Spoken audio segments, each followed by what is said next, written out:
What's up, everyone? This is your boy, Big Norm, and I want to welcome everyone to the Everyday Norm podcast. If this is your first podcast, first time listening or visiting, thank you very much.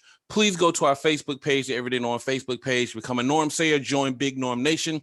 Tell me what you think about this episode of the podcast and previous episodes of the Everyday Norm podcast. The audio version is available on Spotify, Google Podcasts, and other apps that stream podcast. Please check out my YouTube channels, Big Norm TV. You can find on Facebook, Instagram, and YouTube. But on today, ladies and gentlemen, I have a very special guest with me, a longtime brother, friend of mine, who is here to join us. Our issue to talk about today, we're talking about the minimum wage controversy, so to speak, and how it's been in the news off and on over the years, and how there had been an increasing demand for an increase in the minimum wage. Now, for those who don't know, the national minimum wage is currently $7.25, and it's been that way for several years. I'm not sure the exact year. I cannot remember when. But in today's age, with the cost of living continuing to go up, the demand for higher wages just for living is also being asked to increase. Now, some would argue that increasing the minimum wage would actually decrease employment as opposed to increase employment. So I have a brother here who is willing to help me out. He is a city councilman for a city in Glenville, Georgia. So without any further delay, I want to welcome Mr. Micah King to the Everyday Norm podcast. Welcome, sir, to the podcast. Thank you for joining. Hey, man, thanks for having me. I'm happy to be here and just happy to talk, happy to discuss this topic that's really important and touches a lot of people's lives. Yes, sir. Thank you so much. Now, if you don't mind, give the audience a little bit of information about yourself. So, like you said, my name is Micah King. I currently serve as the city council for Ward 1. I have a shirt. I don't think you can see it, but I serve for city council Ward 1 in Glenville, Georgia. It's a small town, probably about 5,000 people here, a little over 5,000, close to 6,000 maybe when the census numbers come out. But I serve one of the districts here since Southeast Georgia, probably about an hour from Savannah. We are right next door to Fort Stewart. And if you are in the Army, know anything about Army bases, you've probably been through Fort Stewart a time or two. So we're right there close to Fort Stewart. And me, myself, again, I work in Fort Stewart, which is awesome. I serve as a financial counselor. So this topic, not only do I understand it from a political point of view, but also I understand it from a point of view of, working families and working individuals because I handle finances. I help people plan their finances so I can see how increase in income or increase in minimum wage would affect them. Okay. All right. Now, for those who may not know, I did a podcast on the minimum wage issue of audio version. So please check that out whenever you get a chance on Spotify. But I'm happy to have City Councilman Michael King with us from Glenville, Georgia. Now, Mr. Councilman, now, what are currently your employment conditions in your town? You said it's roughly about maybe 5,000 people. What is the unemployment rate about average? Is it lower than expected or higher? I know COVID has changed a lot of things over the past year as far as employment goes. So what is the employment rate roughly in your respective town? So it's under I believe, if I remember correctly, it's under the state and the national average.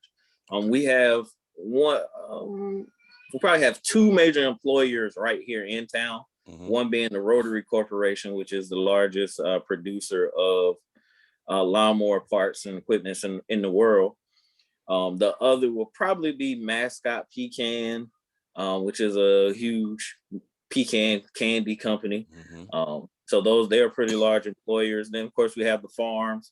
If you know about Glenville, you probably don't know. It's not called the Glenville Sweet Onion because, back in the day, I think they got swindled out the name. It's called the Vidalia Sweet Onion. So we have yes, sir. Many producers. I think we're actually the largest. Glenville is actually the largest growers of Vidalia Sweet Onion. So it should be, and they were invented in Glenville. So it should be called the Glenville Sweet Onion, but we'll let bygones be bygones. And, people who signed contracts and all that back in the day, we'll let them have it. Yes. But so we have the farms. And then surrounding us, we have about 3 prisons, I believe. We have Georgia State Prison, which is located in Reedsville. A number of people work there. And we also have Smith State Prison, which is located here in Glenville, which employs a good number of people as well, not just from Glenville, but from all over. So as far as working, those would be the main places that people work. And then we have tons of small businesses, barbershops, salons, small boutiques, gas stations, and then some of the fast food restaurants and places like that, grocery stores, different retail shops. But as far as unemployment goes, I think we're below the national and the state average because people have to work, you have to pay bills and things like that. Right. Okay. All right. Talking with City Councilman Micah King on the Everyday Norm podcast. Now, Mr. Councilman, do you personally feel that the national minimum wage should be increased? Do you feel that it should it be increased? Like say $7.25. Do you personally feel in your respective town that $7.25 would be enough? Because it's not the big city like Atlanta, Savannah, Miami, and so forth. So do you feel that $7.25 for Glenville is sufficient for just the cost of living in this day and age? So it isn't a big city by any means. It's not Atlanta. It's not even Savannah.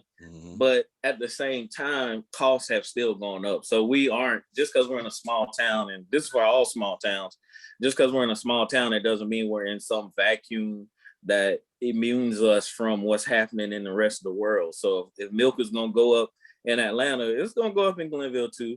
If gas is going to go up in Atlanta, or if gas is going to go up in New York, it's going to go up in Glenville too. And we've been seeing that.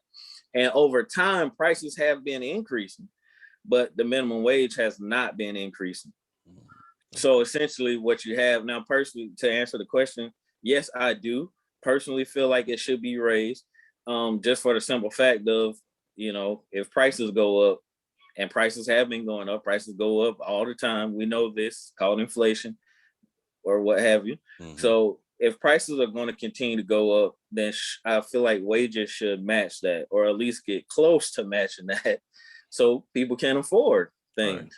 Right. No. And people complain about people, having government benefits and they wouldn't need those government benefits if prices or if wages kept up with prices, because they'd be able to afford these things. Okay. All right. Now, as a city councilman, have you received any type of feedback from your constituents concerning an increase in the minimum wage? So not really. There have been discussions, but a lot of people kind of perceive that as a national issue, as far as when we look at, because when they think minimum wage, it's like federal minimum wage, federal government. And I apologize if I have background noise.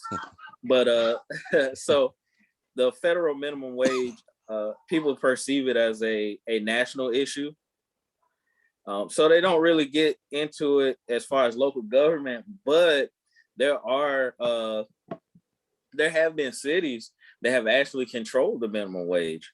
Now, granted, there have been big cities like Seattle, San Francisco, some of the other cities out west, some of the larger cities, I think New York as well. So some of the bigger cities have controlled or have put things in place to increase the minimum wage on a city level. Right. But most people kind of see it as a federal government type thing. So they'll talk about that more about their state representative and then, the federal representative. But there can be things that a county and a city can do to kind of gradually or help raise the minimum wage.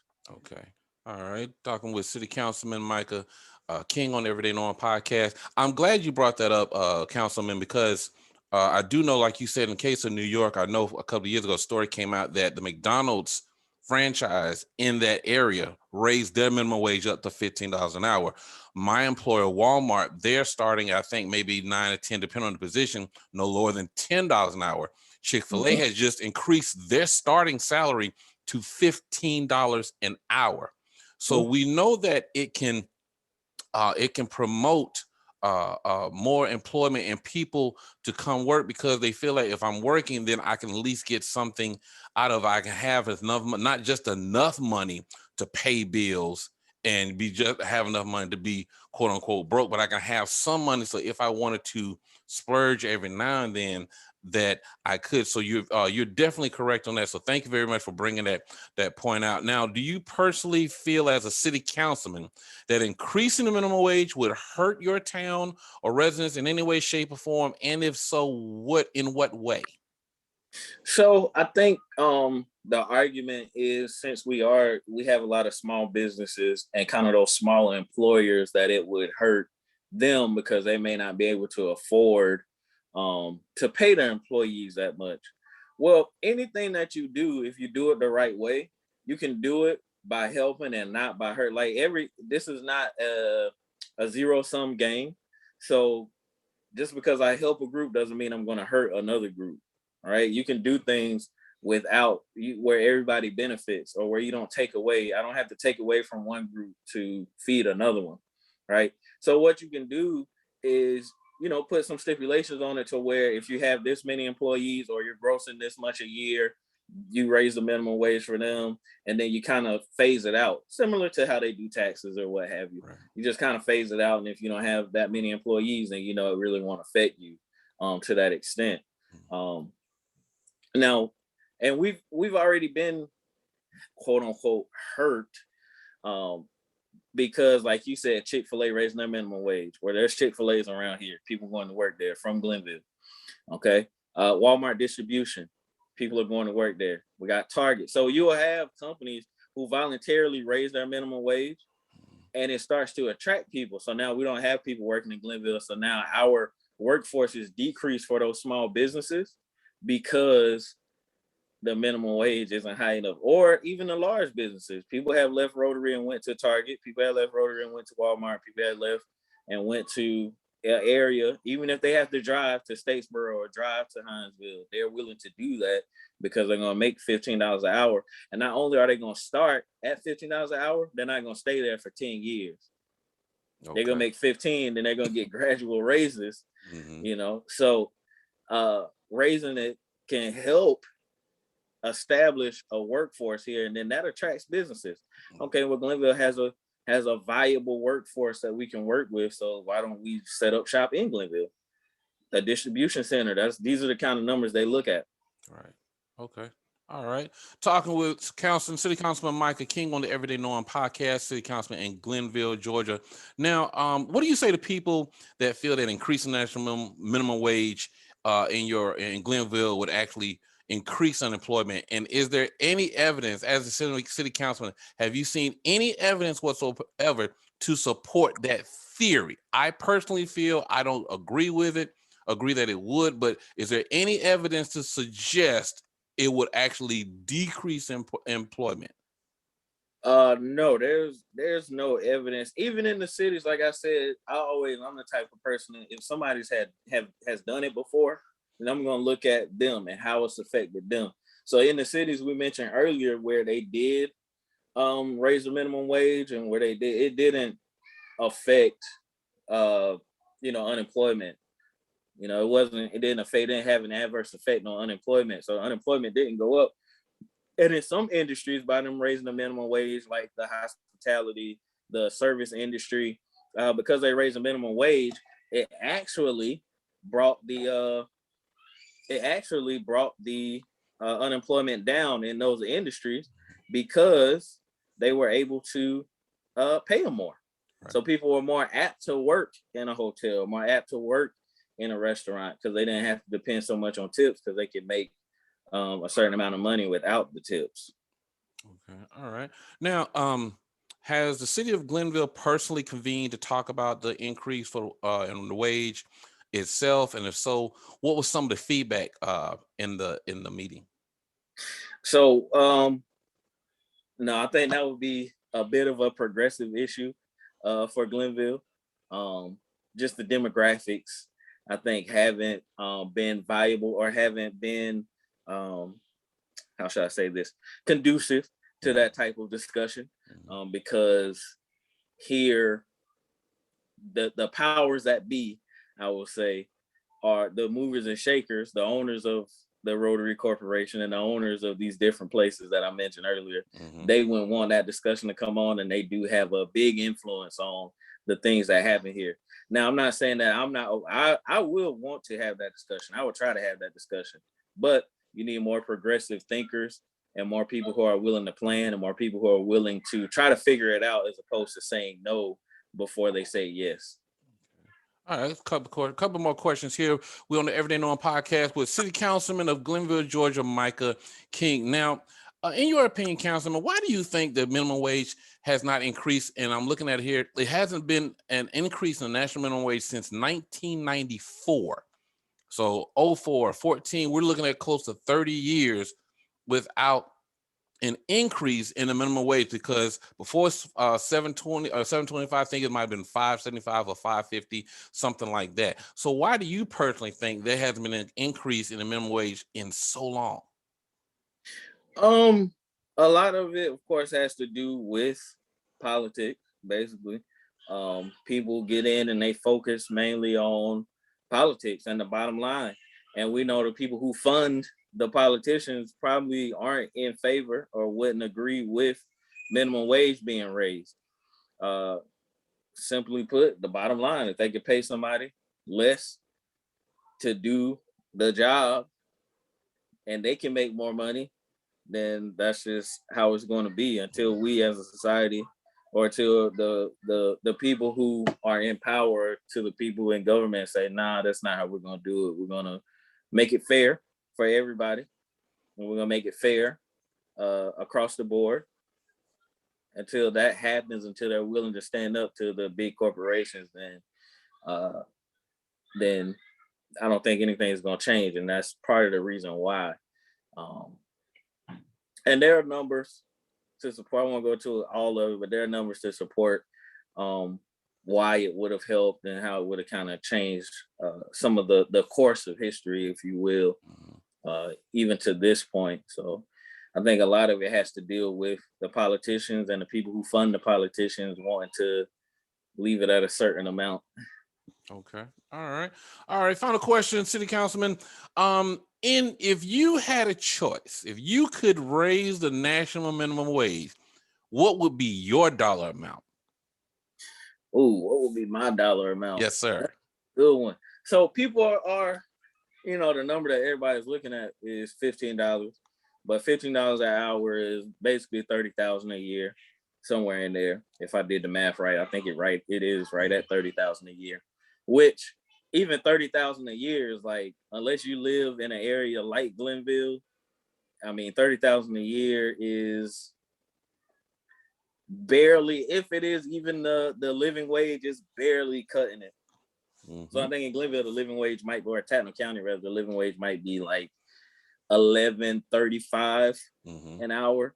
Mm-hmm. But if I'm living in, I don't know, some other city where the living wage is like $16.50, then $15 an hour, that $30,000 a year is just not gonna cut it. So, right. So if I could, come up with a number that's effective for everybody, I would really, I'm kind of based on numbers and based on how it's gonna affect, because I don't want to cause a strain on the businesses, of course. And I don't want, you still want it to be fair again. Man, that's a good question. I never really thought about it. I think somewhere between 1832 and 1964. Okay. 1832, between 1832 and 1964 an hour. Okay, I could definitely go with that, considering what I'm making right now. Yeah, I would definitely take that minimum wage wholeheartedly. City Councilman, and to the people who are watching this podcast, like, don't take those numbers to heart. I just did really, really quick, very rough calculations in my head to come up with those numbers. Right. City Councilman, I'm glad you mentioned, because you brought up something that even I didn't take into consideration, because many times we talk about the minimum wage going up, getting paid more, but you made a very good point that a lot of the small businesses can't afford that, because the mom and pops aren't making the revenue of the Walmarts, the Targets, the Chick-fil-A's to where they can't afford, and they want to pay their associates, but they have to make sure that they can actually make enough money to stay in business. So you brought us, that's something that's an aspect that even I didn't consider, even when I did my audio podcast on this issue some months back. So thank you for bringing that up. That's one of the many things that come into play when we talk about the minimum wage, because people think, okay, you just increase it, but you got to look at the ripple effect. Because if, for example, Walmart is required to raise their wage, you would get more people to hire, but like you said, they will go to the big job and leave the smaller job. And then what happens? The small mom and pops, they don't have the people to run their business, so they either have to downsize or shut down or close permanently. So those are aspects that we all need to take into consideration. And being a city councilman, I know your job isn't easy. You have to tackle many, many tasks because you're trying to decide what's best for the entire city of Glenville, not just for the select few. I know you have people in your ear, you all need to do this and you all need to do that, but you have to look at the bigger picture, what is best for the city and not just for the individual. How can the city benefit as opposed to just a few people benefiting? So Councilman, I thank you so much for joining the Everyday Norm podcast. I thank you so much being a guest on the show. This has truly been an honor. I'm glad we had this discussion about the minimum wage. One of the topics that I personally feel is not talked about enough in circles and homes or even on the internet, because it comes and then it goes. It comes and then it goes. Yeah. Then something else takes the headline and it gets pushed to the back burner another few years. So I want to say thank you so much for giving us your insight and input on this particular issue. Thank you very, very much, City Councilman. Oh yeah, man. Thank you for having me. And like you said, it's a topic that we don't discuss a lot because I think they don't want it discussed a lot, because with money comes a certain level of power and influence. Mm-hmm. And if more people get access to that power and influence, then, they have a problem. Mm-hmm. So we get more access to, look at the grassroots efforts and that influence the elections. Some of the candidates who traditionally aren't able to raise a lot of money, they raise way more money than they were able to in states like Georgia, mm-hmm. because of the grassroots efforts. Mm-hmm. So if we increase the pay for these people who will donate to these types of candidates, then they could very well unseat the candidate that we're paying or the puppet that we have in that seat. And we can't let them unseat our puppet. We want to still be able to pull the strings. So a lot of it has some of that stuff to do. So they'll, introduce another issue and we'll put minimum wage to the back burner until it comes back up again. So people realize, hey, even though we may be on different sides of the aisle, we all still kind of need to make more money.